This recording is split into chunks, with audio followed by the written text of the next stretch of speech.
நாடாளுமன்ற தேர்தலில் ஸ்ரீலங்கா பொதுஜன பெரமுன கட்சிக்கு கடும் பின்னடைவு ஏற்பட்டுள்ள நிலையில் அரசியலில் இருந்து ஒருபோதும் ஓய்வு பெறப்போவதில்லை என்று முன்னாள் ஜனாதிபதி மஹிந்த ராஜபக்ஷ தெரிவித்துள்ளார்.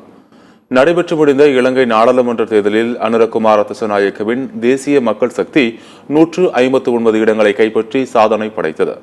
அதே சமயம் ஸ்ரீலங்கா பொதுஜன பெரமுன 3 இடங்களை மட்டுமே பெற்று தோல்வியடைந்தது. இந்த நிலையில் கொழும்புவில் செய்தியாளர்களை சந்தித்த மஹிந்த ராஜபக்ஷ தேசிய மக்கள் சக்தி ஆட்சிக்கு வந்ததில் தங்களுக்கு எந்த பிரச்சனையும் இல்லை என்றும் புதியவர்களுக்கும் இடமளிக்க வேண்டும் எனவும் கூறினார்.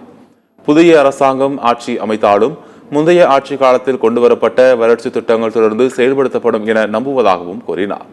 புதிய அரசாங்கத்தில் அரசியல் பழிவாங்கல்களுக்கு சந்தர்ப்பம் இல்லை என்றே தான் நினைப்பதாகவும் கட்சியின் எதிர்கால நடவடிக்கைகள் தொடர்பாக கலந்துரையாடி வருகிறோம் என்றும் மஹிந்த ராஜபக்ஷ தெரிவித்தார். அதேபோல் அரசியலில் இருந்து விலகுவதற்கு இதுவரை எந்த தீர்மானங்களும் மேற்கொள்ளப்படவில்லை எனவும் அவர் குறிப்பிட்டார்.